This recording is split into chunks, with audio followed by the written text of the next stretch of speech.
Before I start, the little boy that was on the slide there, that's my son Camden. He's really cute, right?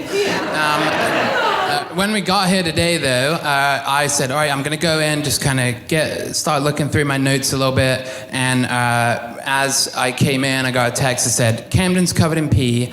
So he had peed through his diaper. He's completely soaked. So he said, okay, I'll go in. You run to Target, buy some shorts, and then we'll come back. So we're here. Camden's downstairs. He's clean, and it's fine. Let's start with prayer. This is a traditional Native American prayer that's in the hymnal, I think, somewhere, and then in the book of worship. O great Spirit, whose breath gives life to the world, and whose voice is heard in the soft breeze, we need your strength and wisdom. Cause us to walk in beauty. Give us the eyes ever to behold the red and purple sunset. Make us wise so that we may understand what you have taught us. Help us learn the lessons you have hidden in every leaf and rock. Make us always ready to come to you with clean hands and steady eyes. So when life fades like the fading sunset, our hearts come to you without shame. Amen. All right, so if I haven't had the chance to meet you, my name's Sam. And as I was preparing this sermon on Daniel, I couldn't help but think this would be a really good Netflix show, right? We kind of have this angry king with a huge ego. We've got a big golden statue, a fiery furnace. And so if this were a Netflix show, I'd probably binge it, and you probably would too. It's kind of like Game of Thrones. It sounds like a little bit, right? But here's the twist. While this story has all the drama of a Netflix show, it's not really about that. It's actually about something that is way harder than that, and also way braver. I think that it's really about nonviolence. And so I've named my sermon, Peace in the Fire, Choosing Nonviolence in a Violent World. So last week at the outdoor worship, Joe shared a little bit and gave us a picture of Daniel refusing to sit at the king's table. He refuses to sit at the king's table because it's set with what the empire and the king had stolen from Daniel's people. And so the book of Daniel has some really important lessons embedded into it and how we can choose nonviolence in a violent world. I don't think any of us are fuzzy on the fact that it can be a violent world, right? You can turn on the news, you can look at social media for 4 seconds, and we realize it can be a violent world we live in, right? And sometimes it just feels like there's not that much we can do about it. I'm just one person, I live in Columbus, what am I supposed to do, right? I know I've felt like that at different times. And so one way to look at solving violence, what the solution that some people think is with more violence. An example of this comes from Jerry Falwell Jr., the president of Liberty University. It's the largest Christian university in the country. And Jerry Falwell stood in front of 10,000 people, and he said, if more good people had concealed carry permits, then we would end those Muslims before they walked in. So Jerry Falwell was referencing a terrorist attack in California where 14 people were killed. And during this speech, he announced that they would be offering free handgun classes for all the students and all the staff. So these 10,000 people in front of him, they were going to give these free handgun classes for everyone. And so that's one way to look at solving violence, is by using even more extreme violence. It's kind of like an eye for an eye, but way worse, right? Like, I'll take your eye, I'll do something way worse. So 60% of people in a recent poll agreed with the statement, I have the right to defend myself, even if it requires violence. So 60%, more people than not, said they agreed with that. But then only 11% of people in that same poll thought that Jesus would agree with that statement. So personally, I'm kind of like a wishful pacifist. I want to be a pacifist, but if it really came down to it, I'm not sure, you know. So maybe I'd be somewhere in those poll numbers. Like I agree to some extent, I don't know, right? And so no matter what we think about the best ways to solve violence, We can agree that there's some kind of disconnect between our faith and violence and how they impact each other. The general belief is that Jesus is a peacemaker, right? Only 5% of people believe that Jesus would support violence in retribution of a family attack. Only 5% of people believe that Jesus would support public execution of criminals.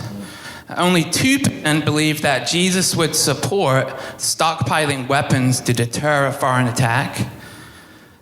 So let's dive into Daniel and see if it has anything to tell us about some of these problems. We can really see in the book of Daniel kind of two pictures of how to respond when something doesn't go our way. I'm going to mostly focus on the first few chapters of Daniel. And I'm going to let Joe preach on the second half of the book. The second half is about like dreams and visions and prophecies, and definitely above my pay grade. Like you'd have to go to seminary. You have to go to seminary for that, so I'll let Joe do that. But in these chapters, the first few chapters, we can really see two very different ways of responding to a challenge. The king in this book is King Nebuchadnezzar. And right away, if we were looking right in chapter 1 straight away, it says, Nebuchadnezzar, king of Babylon, came to Jerusalem and besieged it. So straight away, right at the start of this book, we can see a direct act of war and violence straight away. And then in the next verses, it talks about Daniel and his friends being taken from their home, likely as teenagers at the time, and then being forced to assimilate and adapt to this Babylonian culture.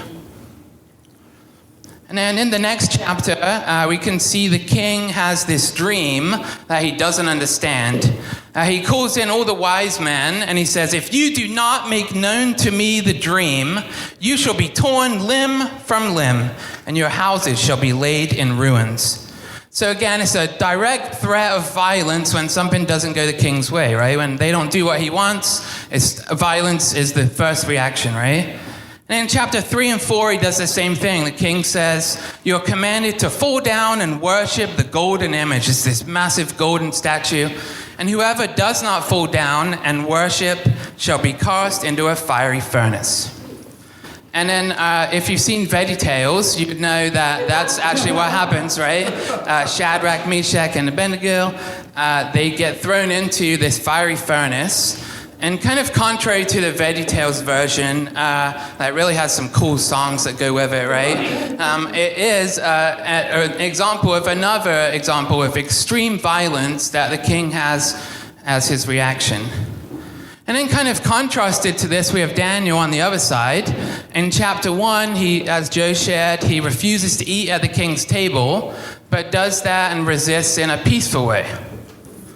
And in chapter 2, when the king threatens this violence for the wise men not interpreting his dream, Daniel responds calmly, relaxed, asks for a time with the king, and then goes ahead and interprets the dream for the king. And in chapter 3, we have these three friends, Shadrach, Meshach, and Abednego. They have this trust in God. They know that God's going to be with them even in their suffering. And so they accept these consequences without violence. And so you can see here on the table, just as a summary, on the left side, one reaction is the king, and his reaction is violence, right? And then on the other side, we have Daniel and non-violence. So violence is one reaction. I would argue that that's not the way of Jesus. And then non-violence, even still sometimes with resistance, is the way of Jesus. So there are many different types of violence, and like Daniel, I believe that we are called as followers of Jesus to act non-violently in response to all of those. So the first type of violence is war and global conflict. Right from the beginning of what we call the church, or people following after Jesus, non-violence has been a reaction or a resistance to empire right from the start. Origen was an early church father. I think I have a slide for this. He said, we no longer take up sword against nation, nor do we learn war anymore, having become sons of peace for the sake of Jesus, who is our leader. Instead of arming ourselves with weapons, we take up the word of God. And so right from the start, nonviolence resistance has been a part of this Christian faith. And so sometimes it feels like there's not that much we can do on a global scale, but there are different organizations we can donate to, or peaceful protests we can be part of, and then awareness that we can spread about violence. Joe's wife, Alyssa, does some work in this area.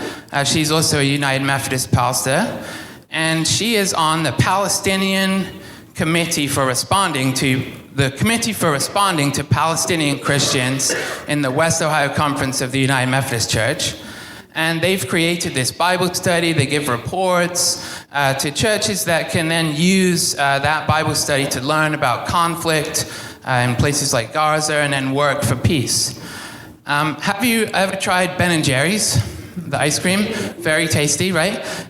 Ben Cohen is one of the founders of Ben & Jerry's.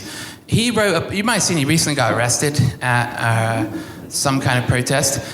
He wrote a book called Jesus, Bombs, and Ice Cream. And in that book, he says, everybody wants to ask, what would Jesus do? Remember the little bracelets, right? But no one wants to ask, who would Jesus bomb? Straight away, I get to that question, the answer that kind of rises up straight away is no one, right?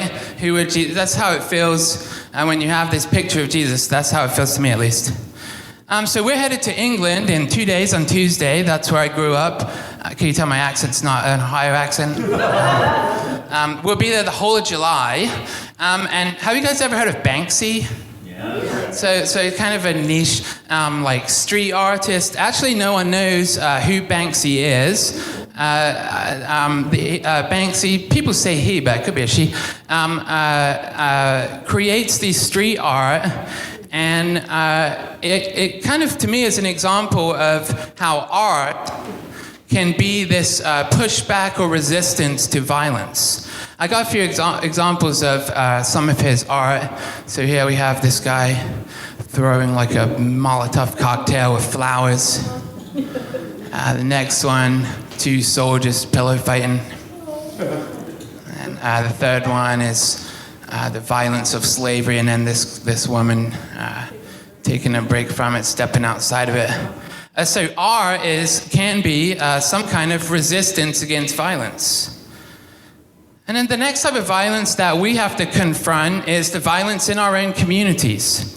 I'll be honest, I'd never seen an actual gun until I moved to Ohio. I'd never touched one, never seen one. I was an exchange student in 2006 when I first came here. And England has its own problems with violent crime, knives in particular. So I'm not exactly sure how I feel on every single aspect. I definitely think there are some common sense laws, but I'm not sure exactly what I think about every single aspect of this. But I am sure that the way of Jesus is non-violence. In Isaiah 2:4, it gives us this vision of what the world would be like without violence. In that verse it says, they will beat their swords into plowshares and their spears into pruning hooks. Nation will not take up sword against nation, nor will they train for war anymore. So there are many ways that we can confront violence within our own communities. Shane Claiborne is someone who gives us an example of how we might do this. Shane has this voluntary program. It's not a government program. People do it voluntarily to donate their guns. And then the guns are then melted down and turned into garden tools and jewelry. I have a short video, I think, if it downloaded okay, that kind of just gives a quick glimpse of this. I can literally remember over the last 20 years the stories of who was killed on these corners. Right over here was a 3-year-old kid. Over here was a 19-year-old. We're tired. We're tired of seeing so many lives cut short by gun violence. My name is Shane Claiborne. I'm an author, an activist, and the founder of Raw Tools Philly. Never ending supply, yep. So I grew up in Tennessee. with guns, hunting. My whole family are, hunters and gun owners. When I moved to Philly to go to school, and then Kensington, North Philadelphia became home, gun violence became personal. Got a few of the things that we've made. This is the very first hand plow that we made out of that gun we found in the abandoned house. The whole vision of peace begins with the people who are fed up with violence, taking their weapons and transforming them from tools that are designed to kill into tools that are designed to cultivate life.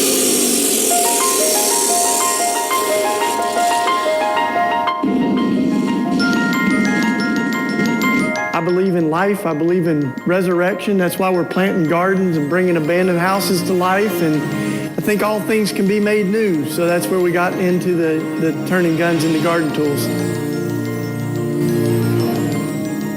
It's actually really pretty other than that, so I'm trying not to mess with it much. That's one way that we can respond to violence. I actually have a hand shovel here that's made by that group.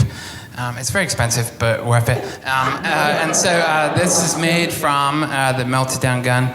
And then they also make jewelry. Here's a heart that's also made from that. If you want to look at this, I'll leave them up here. But to me, that's just a beautiful image of taking something that can cause death and then changing it and switching it to something that can give life. So I'll leave these right there if you want to look at them. So to me, this feels like some kind of direct contrast to the story that I told about Jerry Falwell at the start. One believes that more guns will create peace, and to me that sounds more like King Nebuchadnezzar. And then the other believes that more guns can't solve this problem. SaveU has been involved in violence reduction in Columbus for a while now. We have a partnership with CVR, or Columbus Violence Reduction. And this organization takes the very small percentage of people that would be likely to cause gang and group violence. And then they intervene, give them job training and tools and ways that they can transform their life so that they don't have to be a part of this gang violence and group violence. SaveU has given things like micro grants for participants to get steel toe-capped shoes that they can wear to work, or a bus pass to get to work, or those kind of things. So there are ways that we can push against community violence in our own community. The last type of violence, this isn't really one that's in the book of Daniel, but the last type of violence that we have to confront is the violence within ourselves. This could be actual physical acts of violence, but it could also just be the anger or the violence within our own minds. I do realize that as a straight white male that non-violence is a lot easier for someone like me, right? My neighborhood has an HOA, so there's not a ton of opportunities where I have to respond with violence. Coincidentally, the HOA actually makes me want to respond with extreme violence. I'll cut my grass and put my trash cans out whenever I want. Stop sending me pictures of them, right? Stop sending me pictures of my own trash can. I know it's there. I left it there. I do have everything I need, and so I do realize that my situation doesn't require violence that often, right? But I do still think that I have to confront, and we have to confront, the violence within ourselves. A small example of this might be when something happens in traffic. And sometimes I can respond with an irrational rage when something happens in traffic. And the bad thing is that, for example, if you had like a 2-year-old that looks like that kid on the slide, he might repeat things that you can't say on a microphone at church. And so that's just a small example of this violence that can rise up within us. So sometimes there's a violence within us that rises up when someone disagrees with us. Or there's a violence within us that rises up when someone does something that we don't like. There's a violence that rises up when someone threatens our comfort or our control. Father Gregory Boyle tells the story of Jose. Jose's this young man who'd spent years in gangs and prison and cycles of violence, and he joins Homeboy Industries. Homeboy Industries is the largest gang intervention program in the world. It's in LA. And Jose showed up for work one day at Homeboy Industries. He works hard, he slowly heals from this trauma of his childhood and his early life. And one day, a former gang member comes into Homeboy Bakery where he worked. And this person was from a rival gang, someone who Jose would have considered an enemy. The tension could have been thick with violence and suspicion, but instead, something surprising happens. Jose noticed that the man hadn't eaten. So he quietly, without saying anything, went to the back, gets a loaf of bread, and brought it to him. He didn't cause a scene, he didn't act like a hero, and he just handed him the bread with kindness and then went back to work. So sometimes non-violence looks like bringing someone a loaf of bread. Father Gregory Boyle, he's in charge of Homeboy Industries, reflected on it later and said, he gave him bread when he had every reason to give him grief. That's the gospel, that's non-violence. And so often confronting violence within ourselves is really difficult if we don't know ourselves well. Every study basically shows that self-awareness, we think we have more self-awareness than we actually do. One tool that's really helped me with that is the Enneagram. If you don't know what that is, it's a personality typing system. This is not directly from the book of Daniel, but I do think it's important. I'm an Enneagram 9, which is the peacemaker. Great person to give a sermon on nonviolence, right? But sometimes what can happen with someone who's a peacemaker, I can kind of hold back my opinion and just let things kind of fester in the background. And the surprising thing is that actually creates a violence within me when I'm not giving my opinion, I'm not giving my input, I'm just burying it in the background. And so without knowing myself, I can't confront the violence within myself. So I'd encourage you to get to know yourself better, whether it's with the Enneagram or therapy or whatever way works for you. And then the last type of violence that I would like to briefly touch on is violence towards ourselves.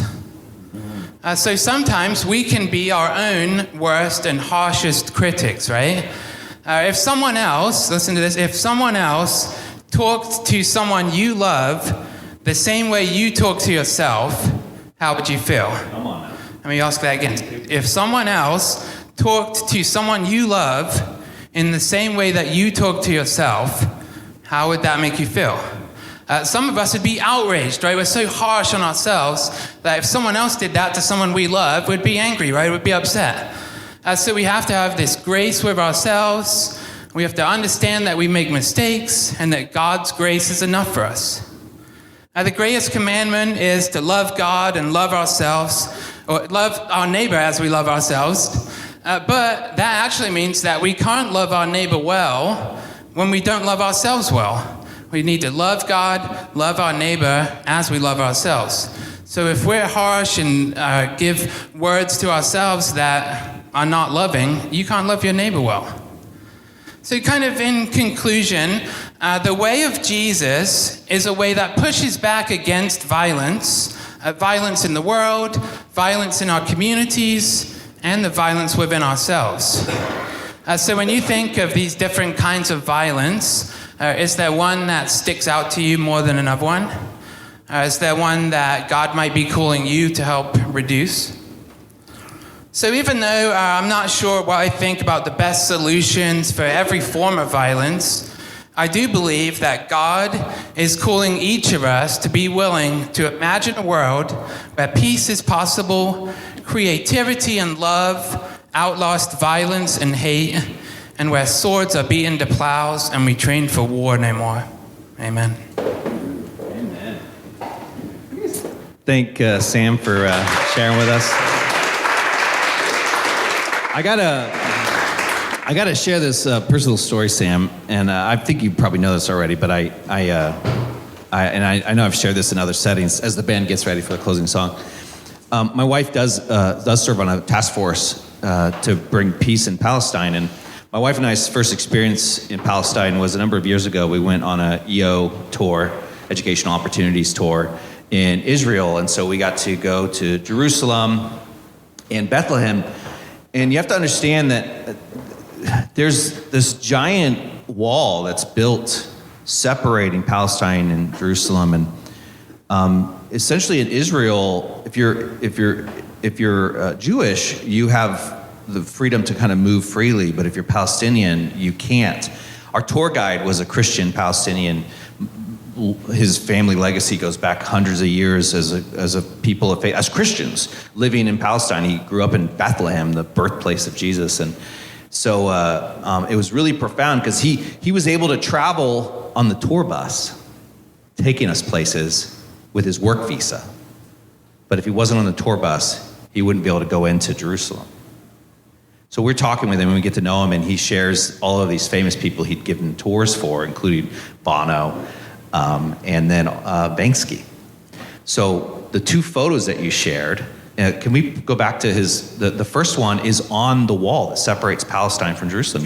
We went out on, when we were in Bethlehem, it's on the Bethlehem side of the wall. We went after our tour was done, so it was starting to get dark out. I don't necessarily recommend walking through Bethlehem at night, but that's what we did, because I wanted to see this art. I love street art. So this is on the wall that separates the Palestinians from the Israelites in that area.